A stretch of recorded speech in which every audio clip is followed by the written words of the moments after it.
Okay, shall I begin? Yeah, sure. Okay, who am I to treat this person? That's what's come to mind whenever that what came to mind the first time I saw a seriously disturbed patient, and it comes to mind any time I see a seriously disturbed patient.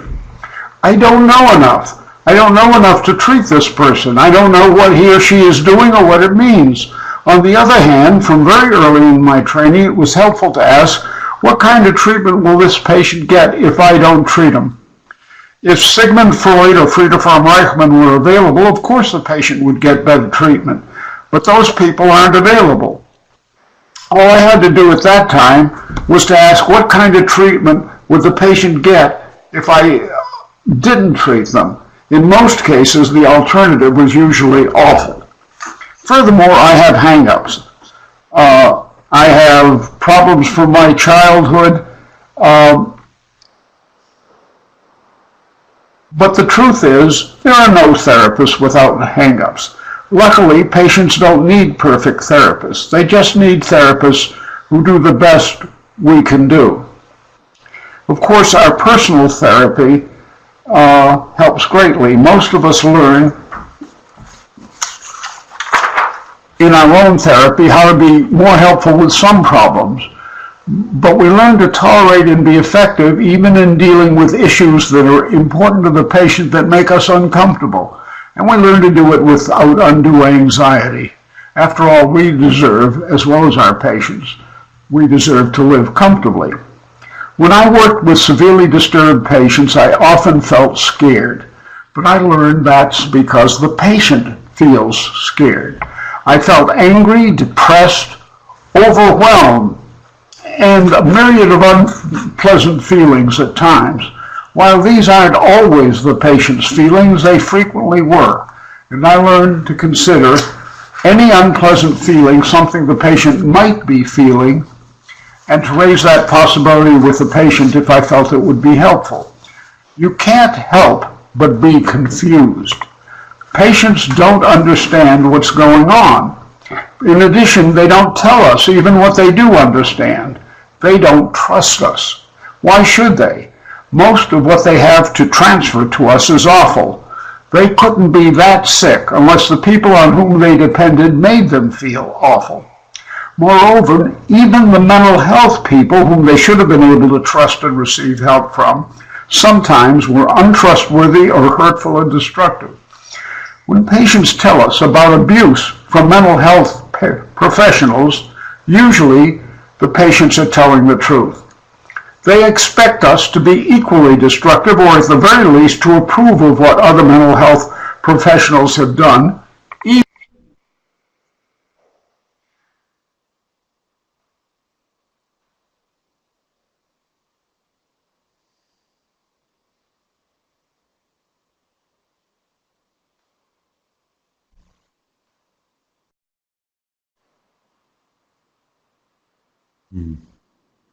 Patients okay. Okay, we can hear you again. You're back. You can? Can you hear me now? You're back. What? Oh, great. Good. Okay, so go ahead. Yeah, a long time ago, Thomas French talked about the importance of hope for normal functioning. You're the only one who will share a feeling of hope with the patient. We don't have to be unrealistic. The world we live in has many bad things in it, but it is not nearly as horrible as the world seriously disturbed patients believe in. You know that long-term studies show that 30% of schizophrenics have full recovery spontaneously within 25 years, and another third have social recovery spontaneously. You know that 80% of depressives get better within 2 years spontaneously. You know that outcomes for patients who receive meaningful therapy is much better than that.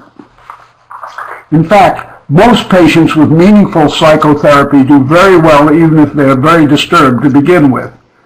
Benedetti and Furlan found that 80% of severe schizophrenics had very good outcomes with 2 to 10 years of treatment 2 to 5 times a week. Median length of treatment was 5 years, and median frequency was 3 times a week. Karon and Vandenbos blindly evaluated schizophrenic patients randomly assigned to psychoanalytic psychotherapy, to medication without psychotherapy, or to combined treatment. An average of 70 sessions of psychoanalytic therapy without medication led to shorter hospitalization, less rehospitalization, greater improvement in the thought disorder, as well as a better ability to hold a job, take care of their children, and live reasonable lives as compared to patients only on medication. The best results were achieved with psychoanalytic therapy without medication at all, or with initial medication which was withdrawn as the patients could tolerate it. Medication plus psychotherapy was better than medication alone, but not as good in the long run as psychotherapy alone or psychotherapy plus medication that was withdrawn. Most of you will be familiar with these things.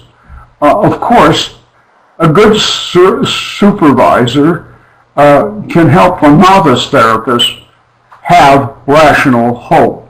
But the best basis for rational hope is your own experience with severely disturbed patients who get better. Once one such patient has shown dramatic improvement, the therapist learns that therapy is difficult, but it's doable.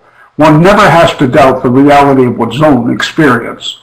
Most patients are likely to have been told by mental health professionals that they have a genetic incurable disease, with the best of modern treatment, by which is usually meant medication, they can be made barely acceptable to other people most of the time.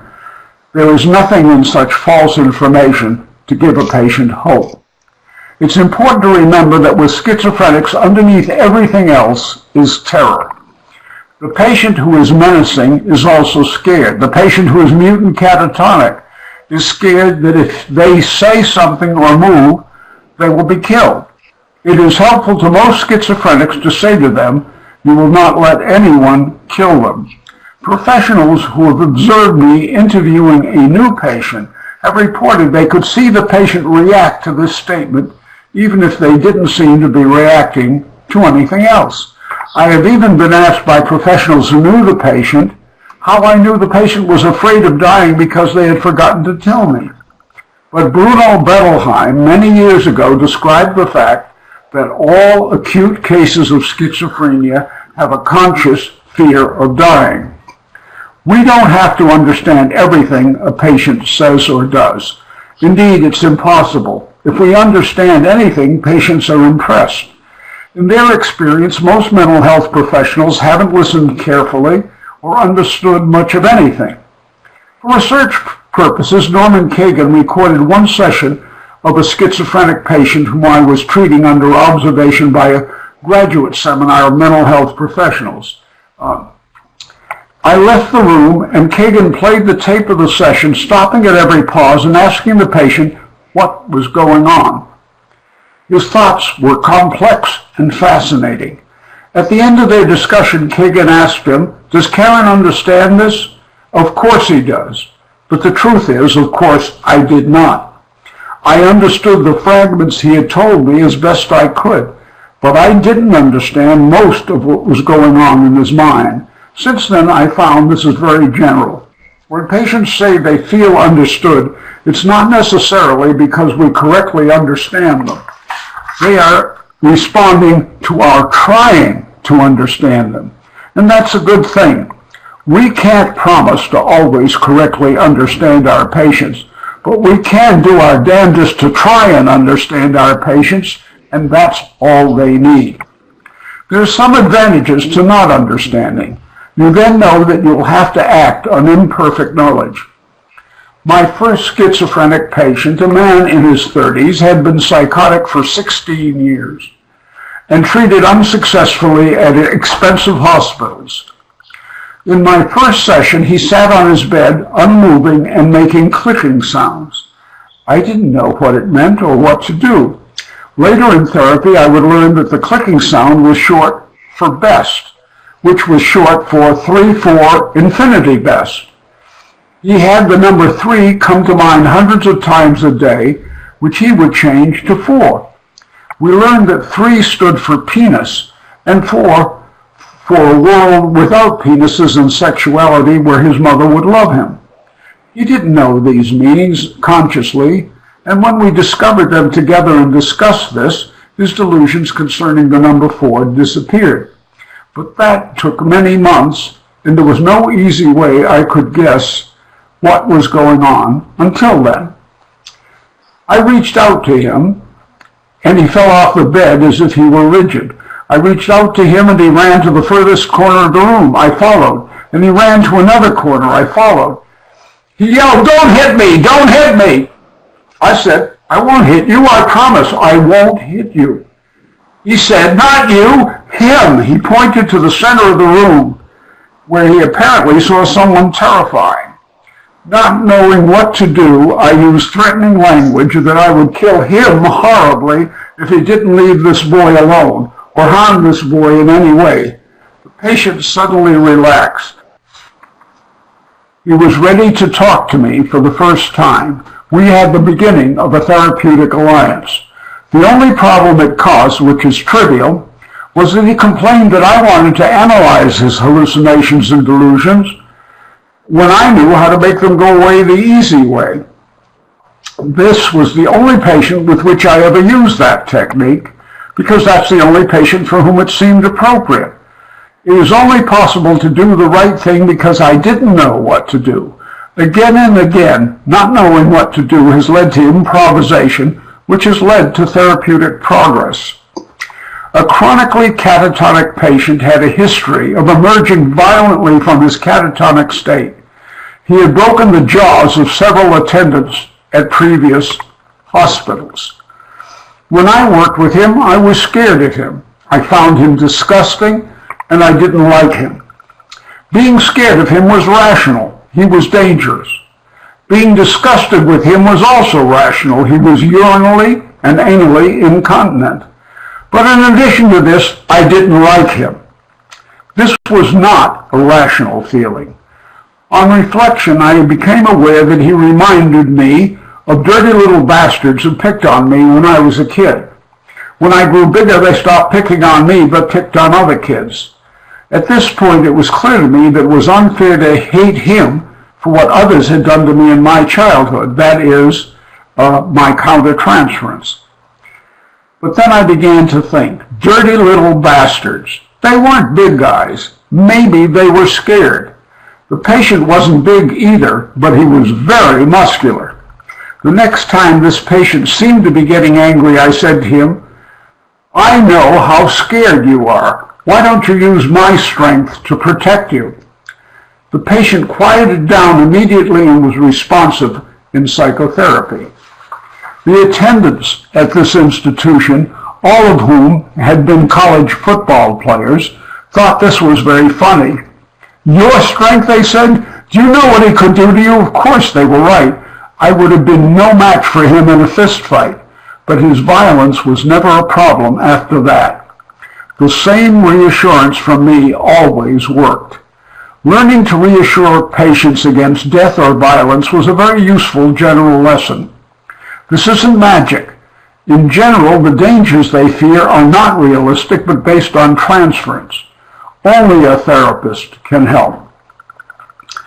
If they are in realistic danger, telling you as much as they know will permit you to help them take whatever realistic actions are indicated. Even paranoids are sometimes in realistic danger. If they act rationally with your help to cope with the dangers, they'll discover if the dangers aren't realistic and be ready to investigate their meaning. Paranoid delusion should be investigated by encouraging the patient to give us as much detail as possible. Again, we can share the way we would think about these issues if they affected us. We can share with them sources of information and rational ways of investigating issues. You should try not to humiliate the patient. Paranoid patients often combine fears of danger with unrealistic actions that make the probability much greater that they will be harmed. Thus, a female patient described a strange man of whom she was frightened walking around her neighborhood at night. When he rang her doorbell and asked to be let in, she opened the door and let him in even though she was terrified. She said she was afraid he would get angry at her if she didn't let him in. She was surprised that I told her that she should never let anyone in her apartment that she was afraid of, that letting him into her apartment increased her danger. She was further surprised when I told her that if she was afraid of a stranger walking around her neighborhood, she should call the police. She objected that if she didn't let him in, or if she called the police, they would think she was crazy. When at a later time she called the police when there was a strange prowler in her neighborhood, she was surprised to find the police investigated him and found him not dangerous and told her so. They also acted as if calling them to investigate was exactly the proper thing to do. Of course, this is often a transference reaction from a dangerous parent who hurt the child or seemed about to hurt the child, but punished the child or humiliated the child for acting as if the parent was dangerous. One patient had out-of-body experiences. He described them in his first hour. Then he said that he thought I didn't believe him. I didn't want to put him down or enrage him, nor did I want to lie to him. Moreover, I'm generally too transparent to successfully hide my real feelings. What I did say was that I found it improbable, but I wasn't there, and he was. Tell me about it. That was sufficient honesty and acceptance for him to be able to work with me. 6 months later, after we had developed a therapeutic relationship and discussed many issues, he described rising out of his body to the moon, which looked like a large face smiling down at him. I said, I have an idea. What? It's not your way of understanding it. What is it? It's not your way of understanding it. Cut that out. What is it? As you described it, it felt like a child, and he interrupted, being lifted in his mother's arms to her faces. He was elated that it made sense. Get patients to associate to delusions and hallucinations. Ask what comes to mind. Even if the patient will not or cannot associate, it is often easy to guess at the meaning of hallucinations, since the motivation has to be much stronger to hallucinate when you're wide awake. All of us hallucinate when we're asleep. The patient can be told that voices are like dreams, and that therapists use dreams in therapy. By the way, patients don't like the word hallucinations, but they do like talking about them as voices. The main difference between hallucinations and dreams, aside from waking or sleeping, is that most schizophrenic hallucinations are voices, while most dreams are visual. That's because schizophrenia is an interpersonal disorder. One paranoid schizophrenic told me that Bridie Murphy said she would kill you. And I said, why do you want to kill me? He said, you can't blame me for what Bridie Murphy says. Since we've been working together for several months, and he knew to a large extent the way I thought, I said, do I blame you for what Bridie Murphy said? He said, no. What do I blame you for? For believing her. Then I gave him my schedule, where I would be every hour for that day and the next day, and told him to tell Bridie Murphy. If Bridie Murphy killed me, we could stop therapy. If she didn't, we will double his hours. And he said, none of your goddamn bets. We could then explore the meaning of his hallucinations. Hallucinations of God, however, should be treated tactfully. Early in my career, I was assaulted by patients when I told them that their voice was not God. How would you feel if you had a direct line to God and someone was trying to take it away from you? Crusades have been fought for less. Of course, if God tells them to do something destructive, like killing themselves or someone else, you must tell them the voice is not God because God is not a sadist. When we first try to talk with and understand a severely disturbed patient, what we hear is largely chaos, and we don't understand. With psychoanalytic theories, we hear form and order in the first approximation, but there is still chaos, areas that don't make sense, and areas where the implications seem to be contradictory. But this first approximation is invaluable. It gives us a place to begin, and we begin to listen around the areas that don't make sense or where the implications are contradictory. Castration anxiety seemed to me to be an abstract concept until one patient yelled, "Don't cut them off, Dad," while he covered his genitals with his hands.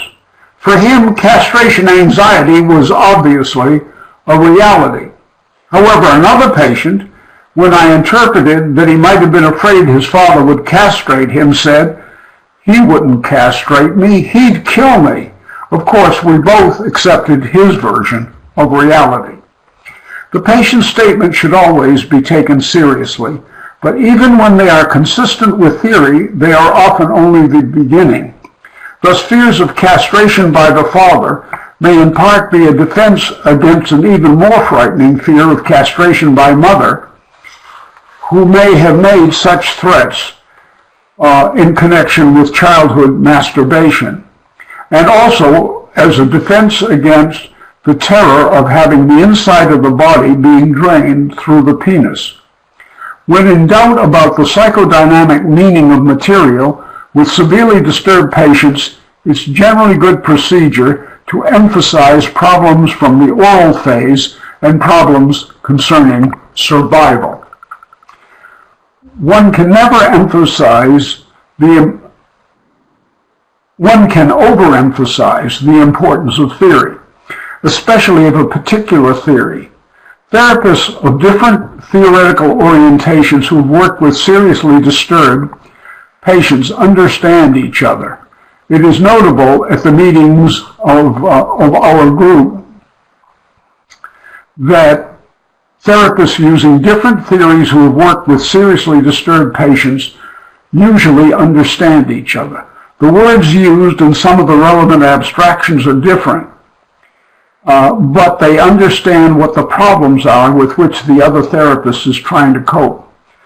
The techniques may be different, and this is different from the reaction of professionals who have only read about patients or possibly done some research or processed patients superficially, but who have no real feel for what it's like to try to be helpful to people in such dire psychological states. The transference is an essential part of the therapeutic process. It is an invaluable source of information about the patient's past and the source of his or her problems. At the same time, it represents the most important of the resistances, the difficulties in the treatment process. As mentioned above, since their lives have been worse than those who are neurotic, the transference of psychotics tends to be more negative. The blank screen will inevitably turn into a monster. We should try to be unambiguously helpful, although it is difficult for the patient to perceive it. We are accustomed to continually ask ourselves, am I this patient's mother or father? But we also may be any important figure in the patient's past. We may be a sibling, a grandparent, or any important figure. We may even be a destructive mental health professional in the patient's past. Sometimes, nonetheless, it's true that for most patients, the most important figures are mother and father, and both are transferred to the therapist, whether the therapist is a man or a woman. Particularly when the patient treats us badly and we're confused, it's often because the patient is not treating us as if we were his or her mother or father, but treats us the way the destructive parent treated the patient. These are frequently sessions that are hard to take. But if we're not crushed by the patient's reactions, we're already being helpful. they learn that it is possible to endure mistreatment. If we react in a reasonable, self-protective way without hurting them, they learn that it's possible to protect oneself without doing harm to oneself or others.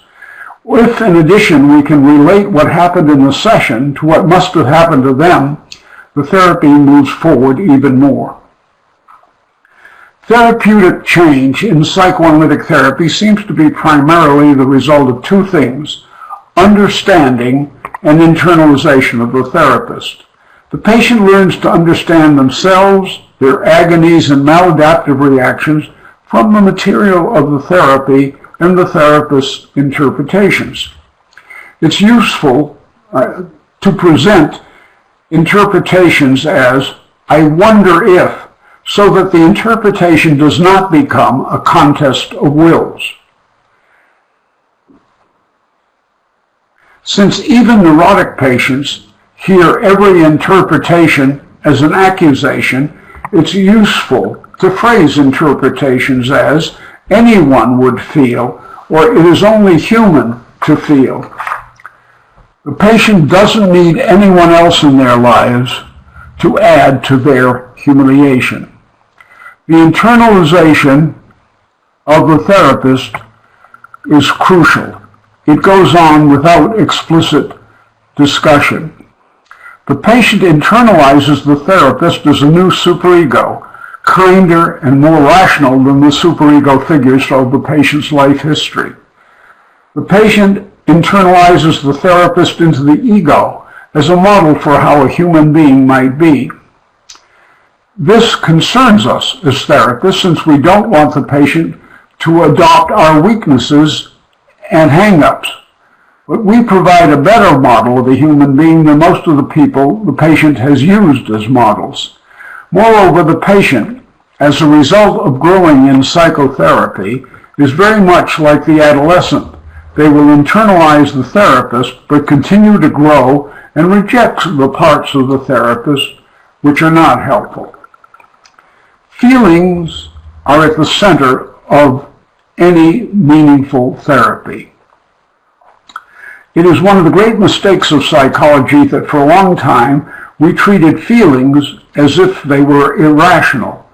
But emotions are a central part of rational thinking, as Tompkins most clearly pointed out. Feelings are summary statements of what is going on. Freud said that emotions are what psychoanalysis is all about. What else could it possibly be about? Carl Rogers and his colleagues demonstrated the centrality of feelings and of paying careful attention to feelings for successful therapy and for successful living in general.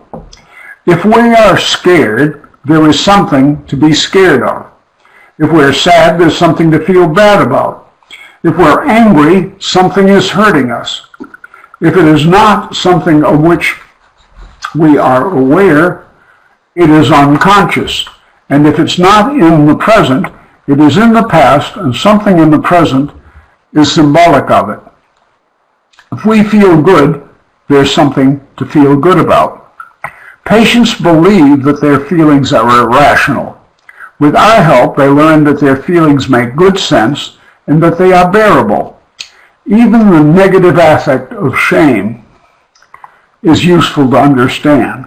As Tompkins pointed out, one cannot feel ashamed unless one wants a relationship with someone else and feels that it's not possible. But you can help the patient understand that wanting a relationship is healthy, even if it isn't possible in some instances immediately. It will be possible eventually.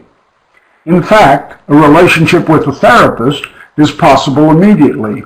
While the patient may denigrate this relationship, it is always very important to them. Would you move my chair so I'm more in front of the camera?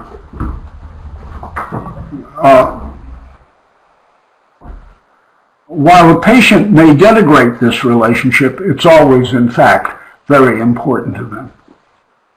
Depressed patients tend to be unique in two ways. The first is they are geniuses at making us depressed. Obviously, they are depressed about themselves and their lives.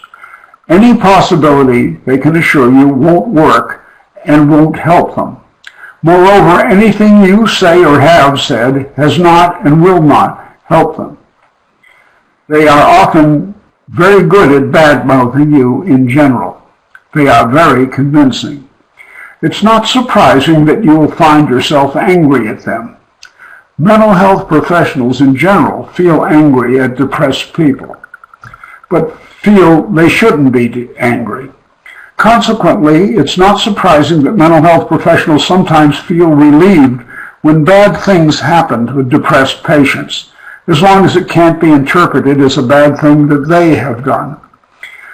At one psychiatric hospital, it was observed that the residents, the nurses, and the attendants laughed whenever a depressed patient with whom they had worked was assigned to ECT. They didn't laugh when any other patient was assigned to ECT or when the depressed patient was assigned to psychotherapy or medication. When you are angry at them, it is useful to remember that this is evidence that their depression is at least in part based on anger. Of course, depressed patients are not usually aware of their anger and the part it plays in their depression, but everyone who deals with them feels it and tends to dislike them for it. This only makes the depression worse. However, no matter how good they are at proving that they are worthless and that you and the therapy are worthless, they unconsciously hope that they will not succeed in convincing us. Moreover, they often will not tell us about an improvement because they are afraid we will punish them or take it away from them. After all, when they tried to convince you that you and your work were worthless, they were only acting out in the transference what has been done to them. Now, the second way in which depressed patients are different is their use of isolation as a defense mechanism. They don't connect things which are obviously connected. It's not unusual when you ask a depressed patient what happened before their depression started to be told nothing. Well, something must have happened. You were alive. Nothing important. If you persist, they will eventually tell you things that would depress anyone, but which they did not connect with their depression. In my experience, every endogenous depression has very good reasons for being depressed. As Viggo Jensen once said, an endogenous depression is a very severe depression in someone whom you haven't talked to long enough to find out why they are depressed. It would be easy, of course, to exaggerate the difference between severely depressed patients and schizophrenic patients. Every depressed patient has to cope with massive terror, and every schizophrenic patient has severe depression. Of course, just because a patient is diagnosed as depressive does not mean that he or she necessarily feels depressed. They may feel sad, guilty, scared, angry, and I've gone off the screen.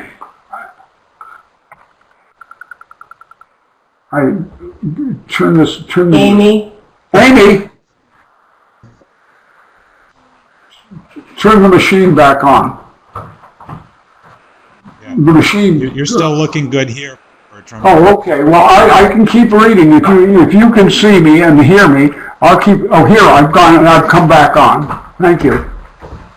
And meanwhile, I'd just like to invite anybody that has a question to type it in, but we don't have any typed in right now, so or maybe we do. Okay. One. Yeah. No, we're okay. So go ahead, Bertram. Of course, just because a patient's diagnosed as depressive doesn't mean they necessarily feel depressed. They may feel sad, guilty, scared, angry, or have no feelings at all. You do not know what they feel unless you ask them and they tell you. The most severely depressed patients don't feel sad. They feel nothing at all. When they begin to feel sad or cry, they're actually getting better. The dead feelings are a defense against unbearable affect. Suicide. Patients who are suicidal obviously make us uncomfortable. We don't want them to die. But every seriously disturbed patient considers suicide at some point in their treatment. In my experience, meaningful psychotherapy is the most effective way to keep them alive. Patients who threaten to kill themselves should be taken seriously. They should be asked to talk about it. Patients who describe killing themselves in fanciful and elaborate ways that don't seem practical are not likely to be dangerous. But patients who describe themselves committing suicide in practical ways with available weapons are much more dangerous. The most dangerous thing a therapist can do is to do nothing. As Jensen and Petty suggested, suicidal patients project their superego onto someone else whom they implicitly ask, "Do I deserve to die?" That is why suicidal patients almost always tell someone they're suicidal. If that someone does nothing, the patient concludes they deserve to die. If that someone is the therapist certainly must do something that indicates the therapist does not think the patient deserves to die. If you don't know what to do as a therapist, act like a human being. It will almost always lead you to do the right thing. One of the things the therapist can do is to interpret the meaning of the wish to commit suicide. The most common wish is to hurt someone else. The wish may be conscious or unconscious, but the therapist can make it conscious by saying, "Some people kill themselves to get even with someone else. I wonder if you want to get even with or I wonder if there is someone you want to get even with." I recommend adding, "but it's stupid."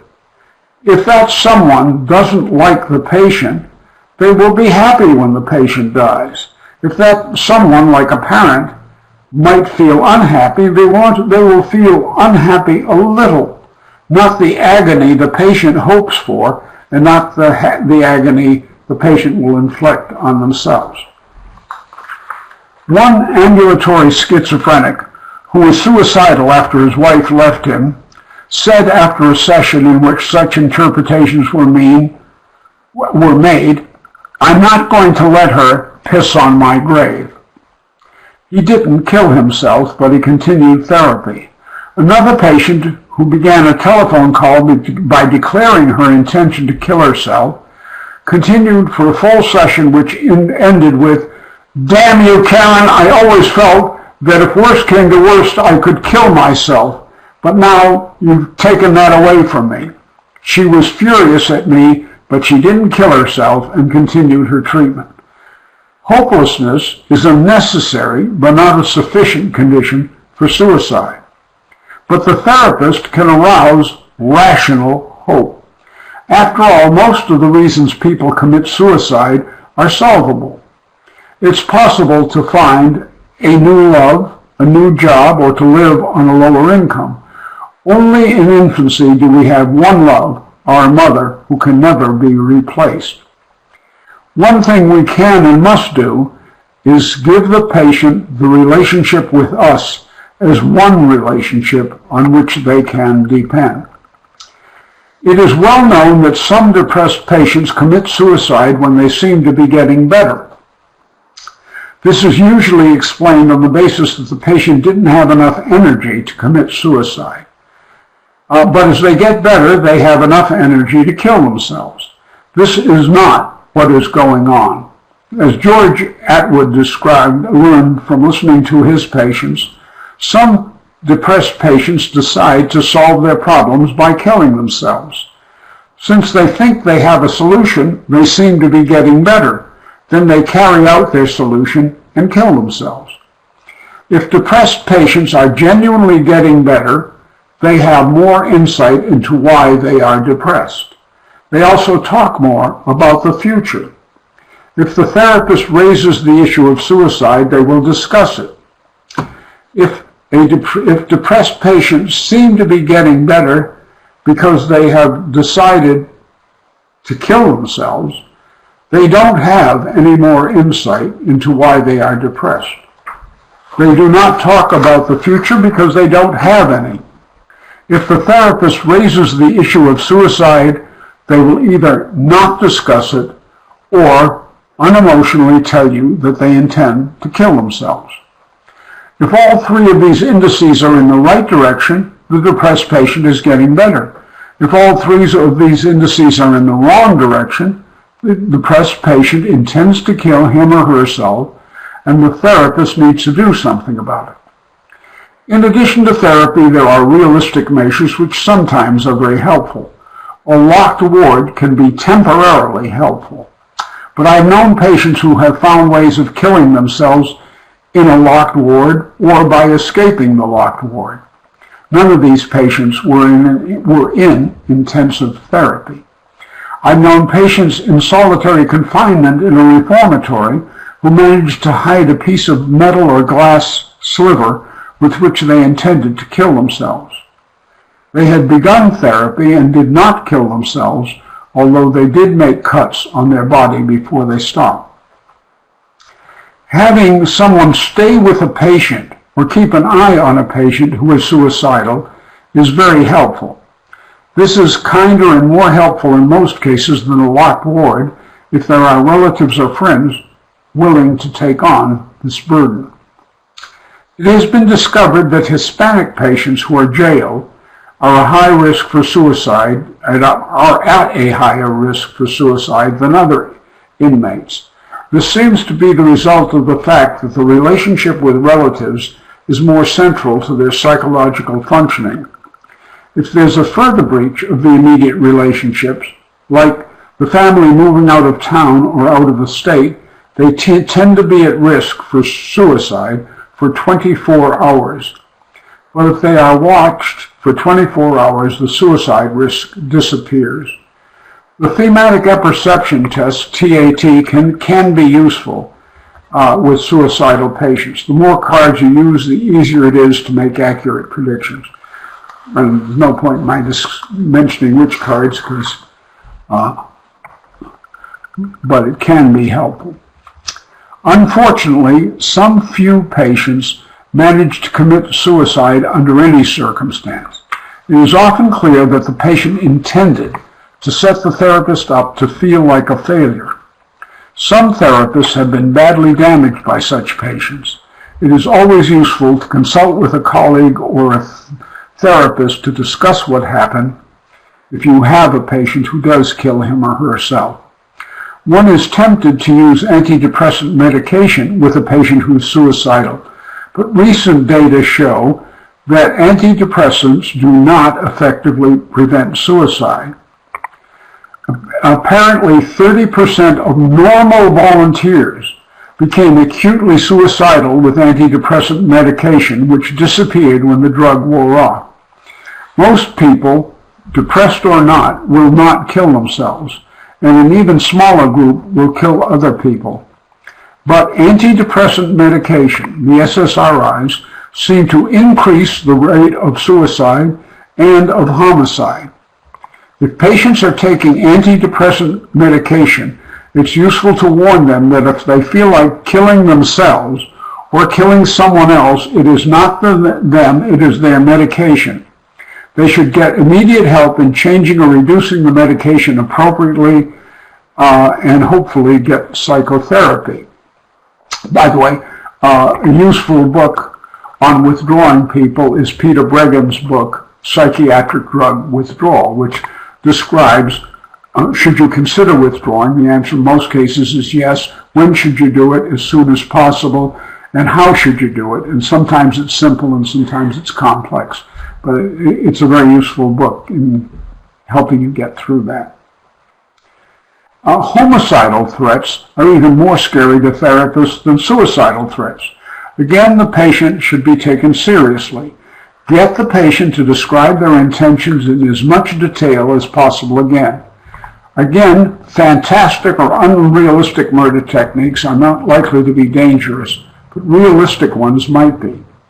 And each state has legal standards of procedure that have to be obeyed. Their purpose, like ours, is to try to make sure that the murders don't take place.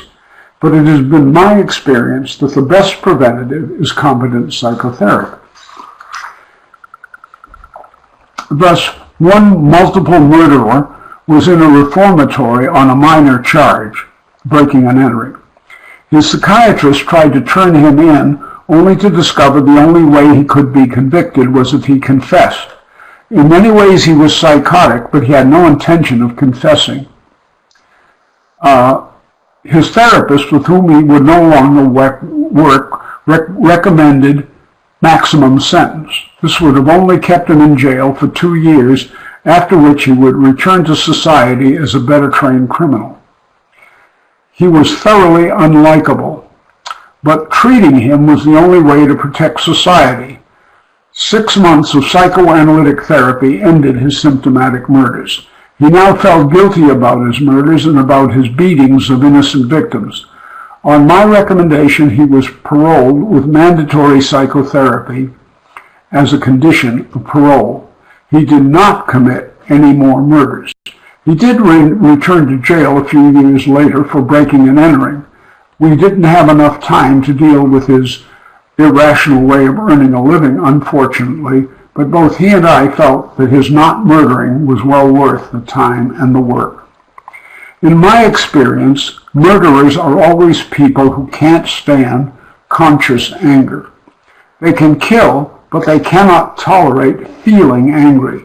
They either act on their anger immediately or, more commonly, don't feel the anger at all. Thus, it's helpful to teach the patient to feel angry, but not to kill. Get them to tell you who they want to kill and why. Encourage them to feel angry and even validate that this person may well deserve to die if that judgment seems irrational. But then add that it would be stupid to kill them because it would ruin the patient's life. The patient needs to know that it is all right to want to kill anyone, but it is not all right to kill anyone, except under unusual circumstances like realistic self-defense. They need to know that it is all right to think anything, to feel anything. Only actions are subject to moral judgments. And that you, the therapist, will discuss anything they need to think about, no matter how bad they think it is. Now, I mentioned that the Michigan Psychotherapy Project found that schizophrenic patients responded to psychoanalytic therapy best if they weren't on medication. Initial medication, which was withdrawn as rapidly as the patients could tolerate, was nearly as effective. Maintenance medication combined with therapy was better than medication alone, but not as effective in the long run as psychotherapy alone or psychotherapy with initial medication that was withdrawn. The most dramatic difference was the improvement in the thought disorder with psychotherapy, the ability to think logically when you want to. This seemed to have increasing impact on their way of life and consequent ability to stay out of the hospital as time went by. My recommendation is that patients should be treated by psychotherapy only if the patient, the therapist, and the setting, the hospital, family, or other living arrangement, can tolerate it. If any one of these three can't tolerate it, the patient should be started on medication with psychoanalytic therapy to produce initial behavioral control. But the patient should be withdrawn from medication as rapidly as they can tolerate it. While my study studied only severe schizophrenics, I would make the same recommendations for any other serious mental patient. Continuing medication indefinitely slows the improvement in the thought disorder.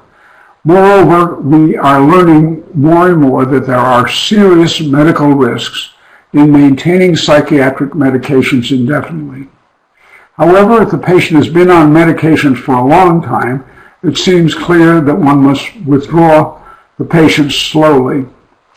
Bregan and Cohen's book, Your Drug May Be Your Problem, is a brief, convenient, in the page, and accurate source of information about the known side effects of psychiatric medications, the known withdrawal effects of medications, and recommended procedures for safely withdrawing patients from currently used psychiatric medications.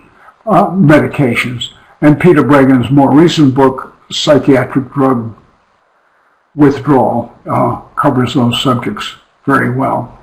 Of course, the optimal use of medication is a legitimate source of disagreement among helpful professionals.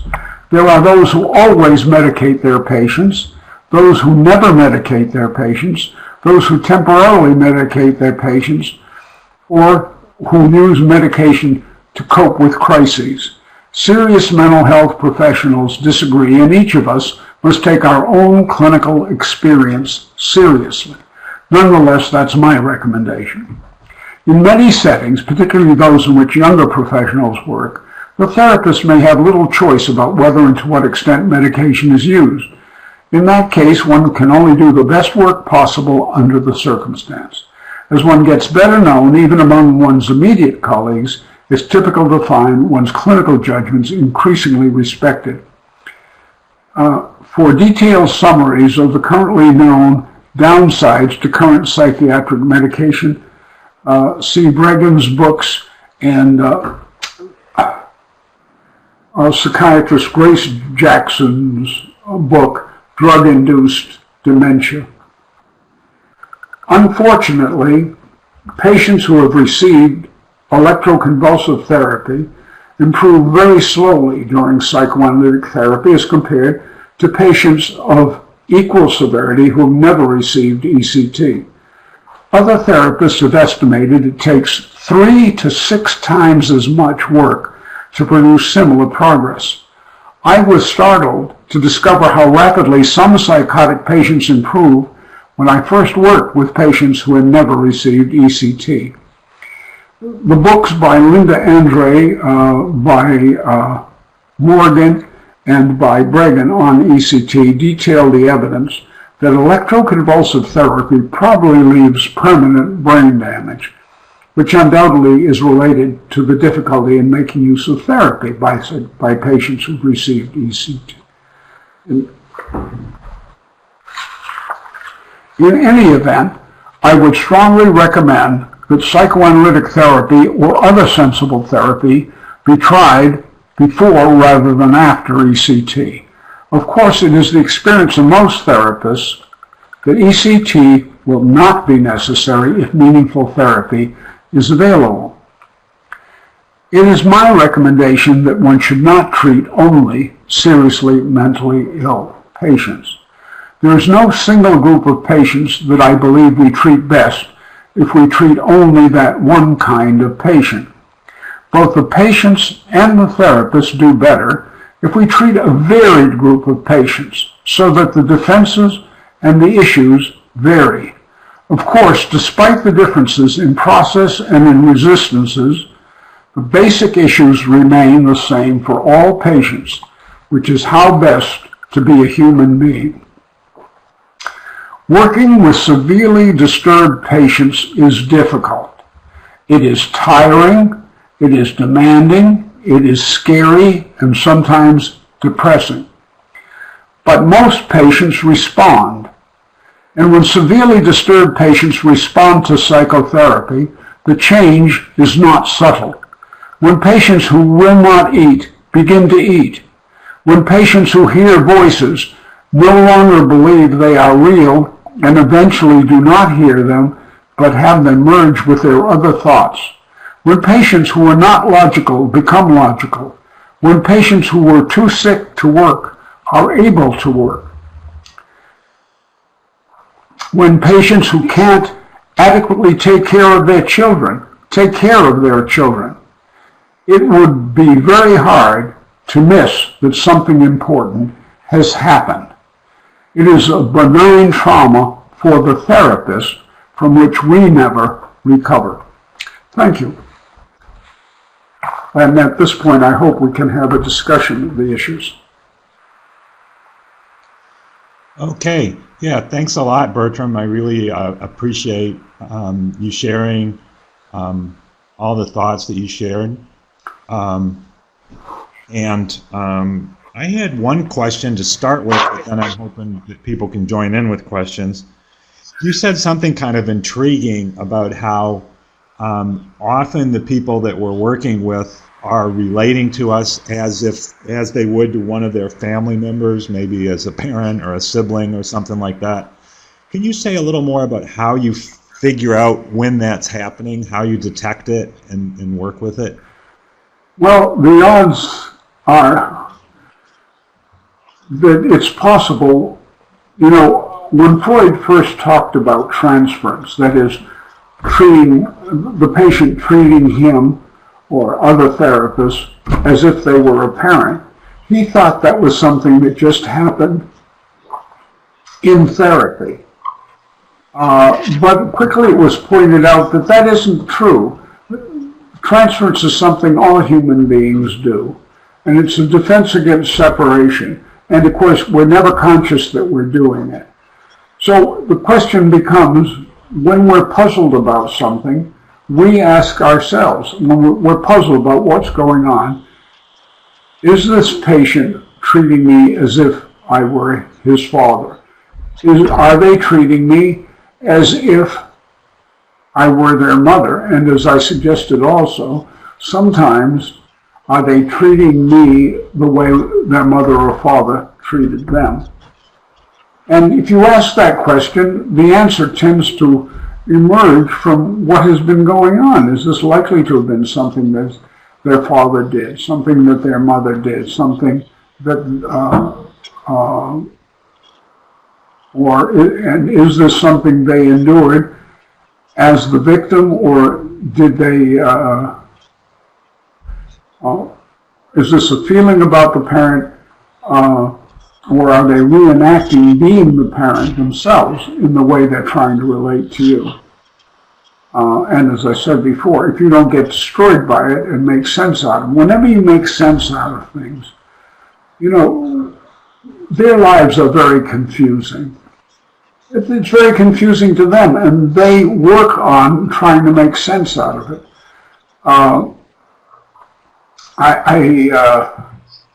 And we, too, do our best to try to make sense out of it. I once wrote that delusions have 4 bases, one of which is transference to the world at large, where the person sees other people in general as being like their parents. And then there's defenses against pseudo-homosexual anxiety, what Freud wrote about in the Schreiber case. And then there is cases, irrational use of words, peculiar concepts, which are used in their family, in which the patient thinks everybody uses words and concepts to mean these things, but aren't. And then finally, given all of this, the attempt of the patient to make sense out of everything that happened to them.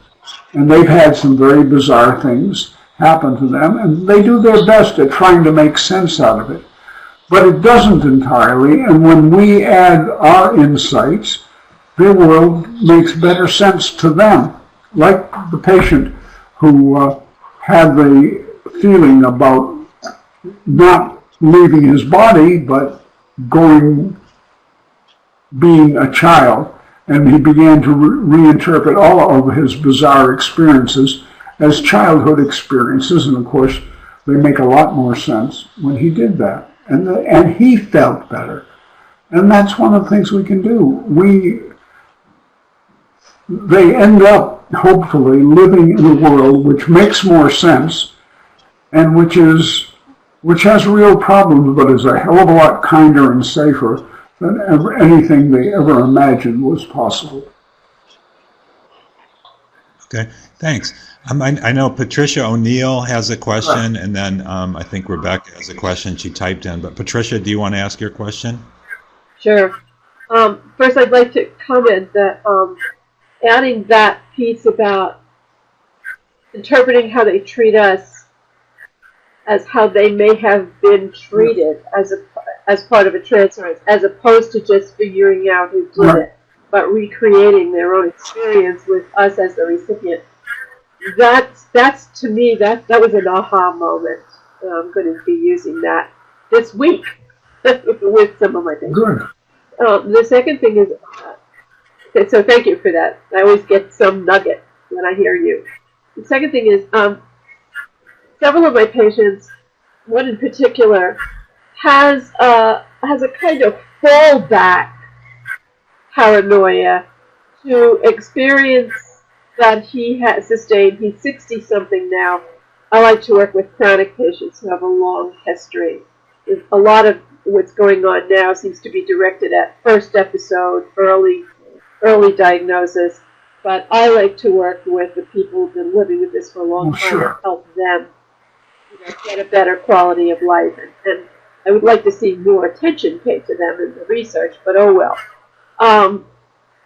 But he has a persistent fallback thing, and it keeps coming back in times of tension and pressure and anxiety about some experiences he had while he was in high school when he was newly being diagnosed at 17 or 18, and he was bullied, badly bullied in high school, or at least this is what his perception is, and I believe Sure, no reason not to believe and so, you generalize this to whenever he gets uptight, he's improving, he's making progress over time. I've had him for 3 years. But he goes back to that, that people are trying to fuck with me.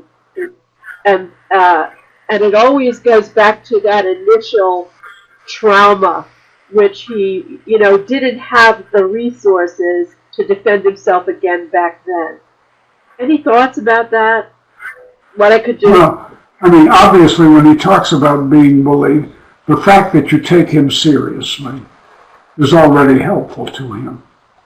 And that you let him talk about that early experience, and also about the ways in which he feels bullied now and by whom. And it may turn out that some of the ways in which he feels bullied now may not be as serious as he experiences them, because he relives the original feeling of helplessness. And, of course, if he was bullied, he not only felt helpless and scared, he also undoubtedly felt angry as hell at these people. And if you're angry as hell, even if you deserve to be, you may feel as if your own anger is a great danger. And that means he needs to be allowed to feel his anger and how reasonable it was to feel angry. I mean, he would undoubtedly, and anger in the unconscious is always the wish to kill. But the point is, you can talk about all of this in a rational way so that he can think about it in a rational way. And it sounds like you're carrying him along. And if he does, the odds are he will sort it out. And the relationship between having been bullied and what's going on now. And it's also, of course, possible that his reaction to being bullied is in self covers over the fact that he may well have felt mistreated at home, and it was easier to focus on the bad things that these guys were doing to him. And he can only do that if you start with accepting the reality of what he's telling you. And people, I'm sure, have tried to tell him, oh, it wasn't so bad. Well, of course, we didn't experience his life. We don't know how bad it was. He says it was bad. Sounds like it was pretty bad. But I know also what you said about at home. Yeah, I think that's the connection. Is it okay for me to wonder out loud if this is a new idea for me?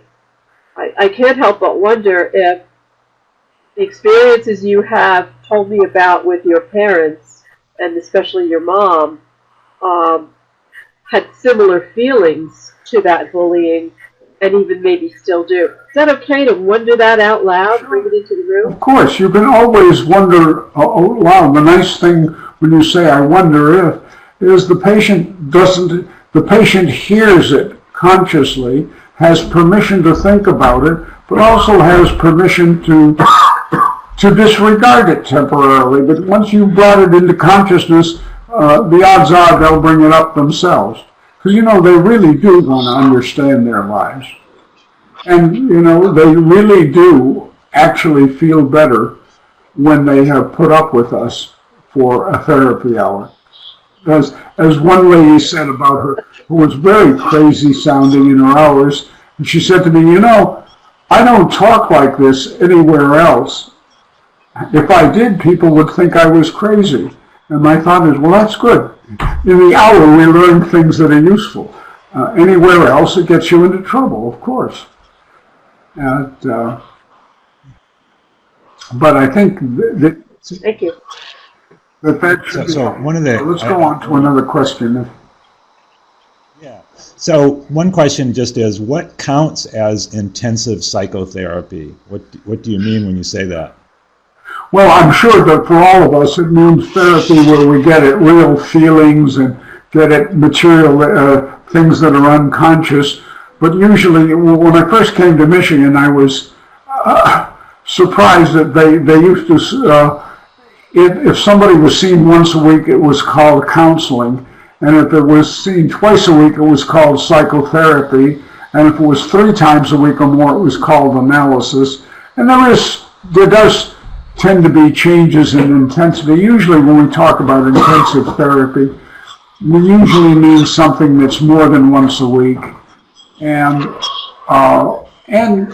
which hopefully tries to help people get what is unconscious conscious. And what is unconscious may be things that have happened to them. It may be thoughts that they've had that they think they shouldn't have had, and it may even be defenses that they're using that they're not aware that they're doing. But intensive therapy is anything where we really are going to work hard, and they work hard and we work hard. And it usually means more, at least twice a week, I would say. But again, we occasionally have somebody who comes in once a week and really works their ass off, and we kind of have people who come in 5 days a week and don't do anything. But for most people, the number of sessions makes a difference. Okay. So then I'll just read this next question. Thinking about the young woman we've been talking about, she is very enraged at her parents. They can hardly stand it. They hospitalized/killed her. She is very angry about these past events. If she knew parents would never hospitalize/kill her again, maybe her anger could get better? Well, yeah, but you can only promise her that if that promise is realistic as far as you know. And if it means that you talk to the parents so that then you can say, well, I usually allow immediate family members, husbands, wives, mothers, fathers, 1 confidential hour with me when I begin therapy with a patient. After that, they can call me or ask me because they often want advice. But any conversations I have with them, I will inform the patient of what they said and what I said. But nonetheless, and if the patient wants me to talk to the parents, of course I will. But again, they'll be informed of what I say, but if you get from the parents an assurance that they are not going to kill her and not going to hospitalize her, then you can tell her. If you tell her that should be helpful to her, and particularly because she is learning that no matter what anybody else has done, you are reliable. You tell the truth. You make mistakes like all human beings do, but you do not consciously lie to her. And that for her is a new experience. There's someone who doesn't lie. that you can believe. Remember, they live in a world of very dangerous people. And we really are different. And they do internalize it. My God, there are people like this in the world. And it's very hard for them to accept that that's true. But it's a very important part of the fact that they do accept it just by working with us. And that they do get that. Okay, I have a question, and then I think Patricia is going to want to talk again. But first the question, how would you help a young person who's resistant to seeing a therapist? Well, there's only one reason for seeing a therapist. That's because you are unhappy. Nobody ever goes to a therapist for any other reason. They're hurting. So you would, of course, first of all, you're not going to convince the person about anything unless they talk to you. So the first thing to do is to get them to come in and talk to you. And a good way to start is to say something like, how can I be of help to you? And whatever they say, take seriously, even if you think that's not their problems. And if they mention something that you know you can give them help with, you give them help with it. Sometimes they have a problem that you can help them with very quickly, like not being able to sleep. There you can give them advice that will help, usually right away. But you ask them, and then you let them know that basically you're there to help them and find out in what way are they hurting. And whatever the way they're hurting is what you show them that you will help them with. And they may complain about things that you think are problems, but they're not what you feel are the most important problems.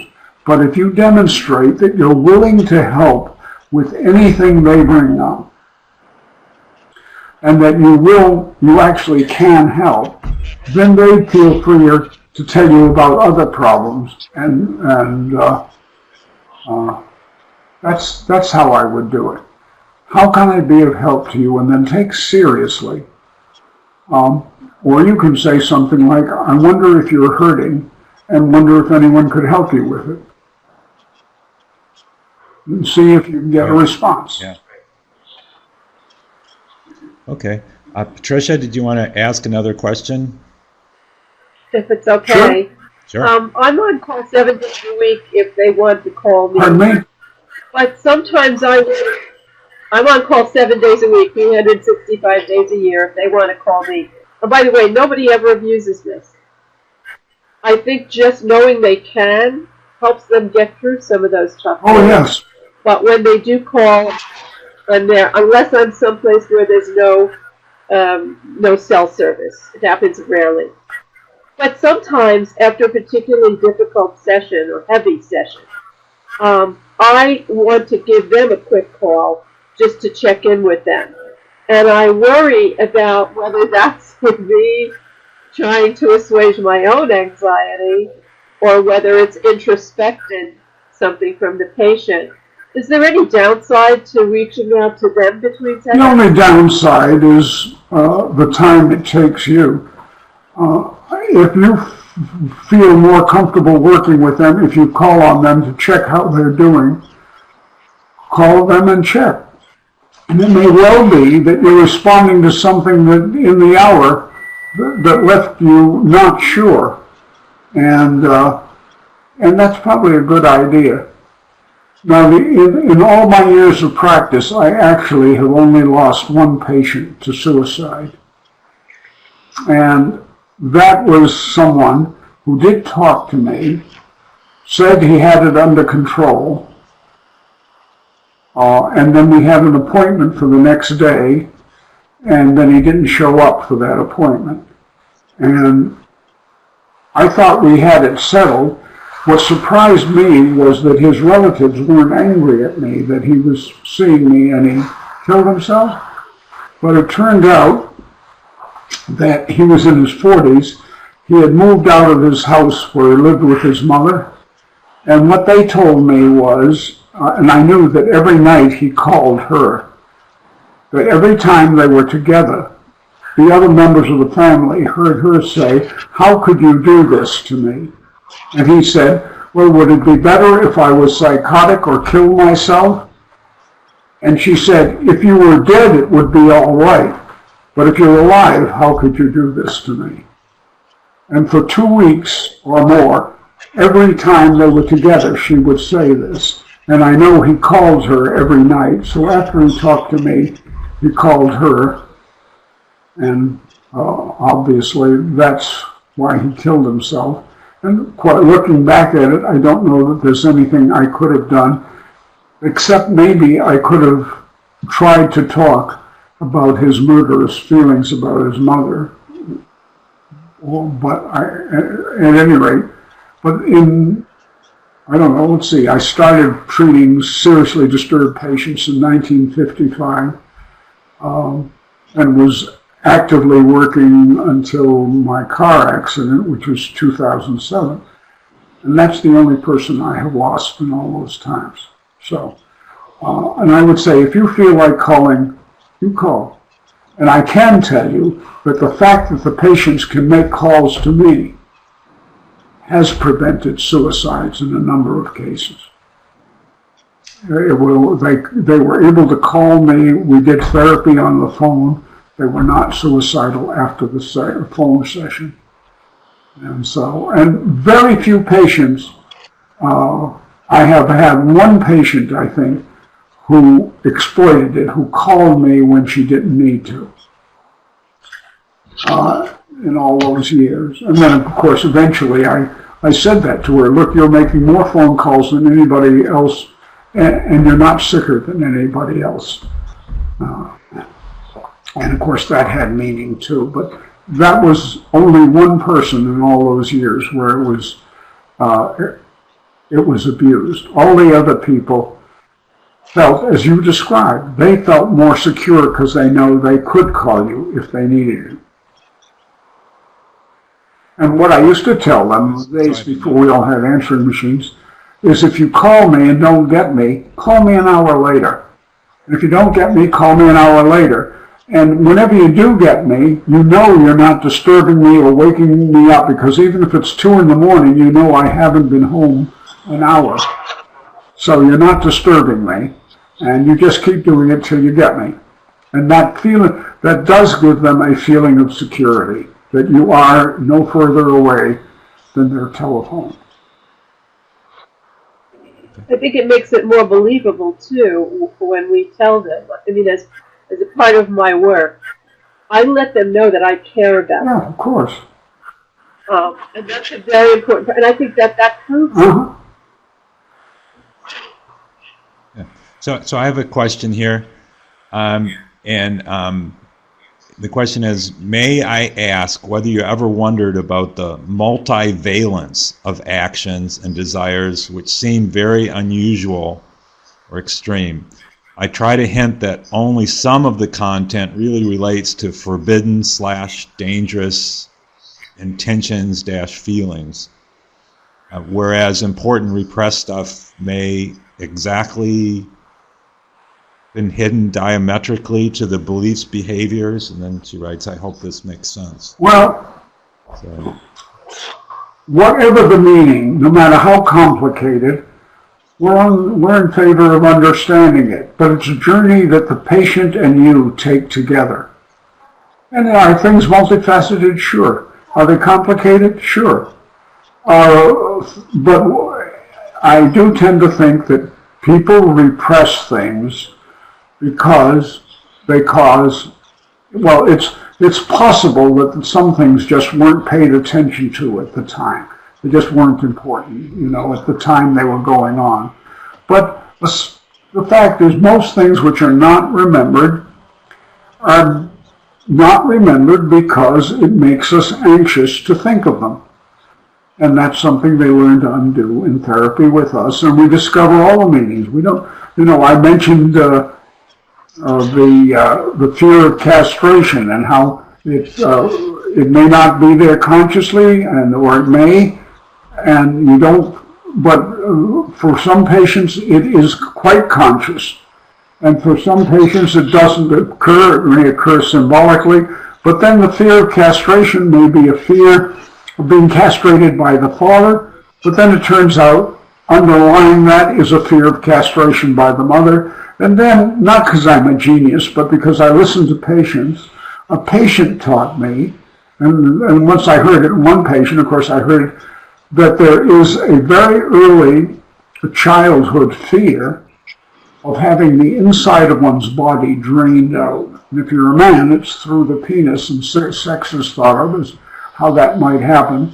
If you're a woman, it's your feelings that are being drained. But the fear of the inside of the body being drained and dying that way, which is a real childhood terror that again, patients talk about. The nice thing about doing our kind of work is we can't work with a patient without continuously learning things about what it means to be human.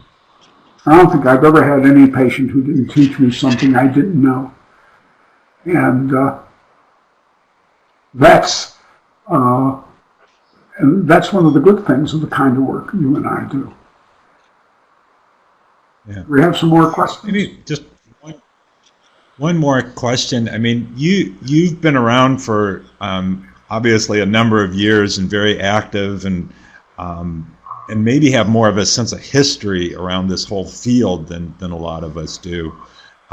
What do you think are some of the most important lessons that we need to learn from that history of how the mental health field is changing in its ability to understand, or how it Well, we know that one of the worst things that's happened is the economic situation.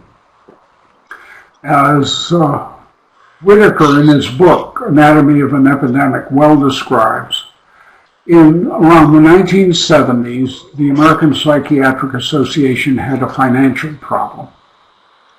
And it solved it by making a deal with the drug companies to promote medication.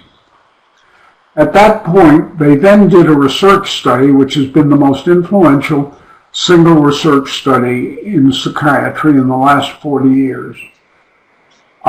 It was on the effects of treatment, but it wasn't on the effects of treatments on patients. It was on the effects of treatments on psychiatrists. And the finding was that if you stop doing psychotherapy and medicate every patient, you will make at least 3 times as much money. Not 30% more, 3 times as much. And a copy of that study was sent to every psychiatrist in the United States. And since that time, most, thankfully not all, I think about 80% of psychiatrists medicate every patient and really aren't interested in learning how to do anything else. If they are constructive, they will refer their patients to someone else to do therapy. Now, there are still excellent people like Anne-Louise Silver and a number of other people who are psychiatrists and who know perfectly well they could increase their income by not doing therapy. But they are more interested in helping patients. And so they do therapy anyway, and they do it very well. But that's one of the problems that our field has, so that people, the drug companies, are promoting the idea that medication is a necessary and sufficient treatment for schizophrenia, which it isn't. That it is a necessary and sufficient treatment for depression, which it isn't. And as I say, those books by Bregan and Cohen, Your Drug May Be Your Problem, and his book, Psychiatric Drug Withdrawal, and Grace Jackson, another psychiatrist who is a good person, wrote the book, Drug-Induced Dementia, on the bad effects of drugs. Joe Tarantolo is another well-known psychiatrist who treats his patients by real therapy. We do have colleagues. And the thing is, look, I know people in psychology, which is my field, who've never seen any patient, not just severely disturbed patients, who've never seen any patient get better. You and I wouldn't have stayed in the field if that was our experience.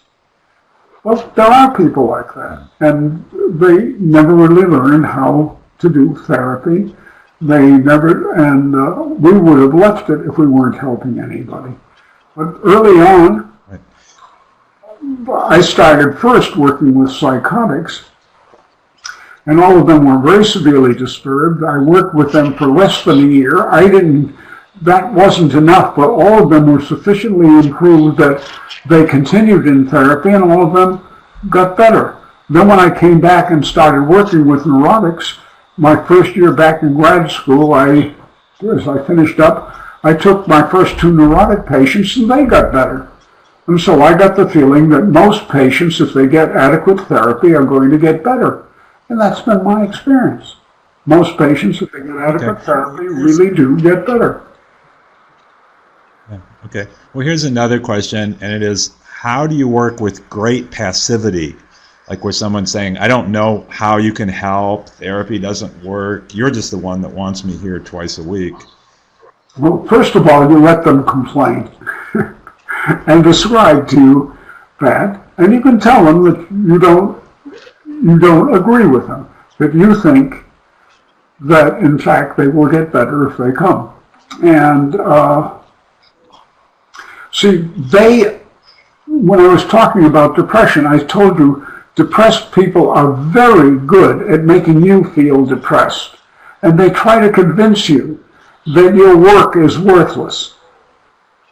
But actually, unconsciously, they don't want to convince you. Unconsciously, they hope that you won't give up just because they tell you to. I remember the depressed patient who made this clear to me earliest. He was a teenager, came to my office, and told me how worthless the therapy was, how he wasn't getting any benefit of it, that I never understood anything correctly, that nothing I said made sense, nothing I said was helpful, and he went on like this, and in fact I was getting depressed about it until 3/4 of the way through the session, I realized that this was a day here in Michigan when it was snowing, and he had walked half a mile in the snow to get to my office to tell me that there was no reason to come to see me, that I wasn't helpful. Obviously, these sessions were terribly important to him, but he couldn't tell me that. And of course, part of that is the feeling that if he did tell you that, I would take it away from him, because that has been his experiences earlier in life or with his parents, that if something was really good, it would be taken away from him. And nobody gets sick because their life is so good. And often, I think most patients, there's a session where I walk away from the session saying, my God, a human being has lived like this. And if I lived their life, I would be just as sick as they are and with the same symptoms they have. Luckily, my life has been better than that. And of course, my own therapy helps too, but with the hang-ups that I do have. Well,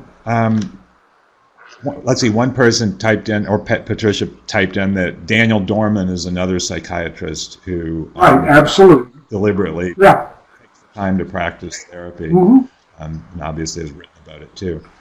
You know, a lot of people have typed in that they just want to thank you for doing this presentation. We really appreciate you taking the time and trouble, and actually all dealing with all the technical challenges we had too, which I know this is our first one, so I think we're probably not technically as up to speed as we will be later, but you really hung in there and went through it, and I think that's very valuable. It's been good to hear. Well, I have to thank you, Ron, for taking the trouble. It was your idea to do this, and it's been a lot of trouble for you, and if it was useful for people who were here today, and I suspect that it was, then it's your fault, and I have to thank you for that. And well, thanks everybody that also came, and we hope you come in the future to more of these. Yeah, meetings. I think.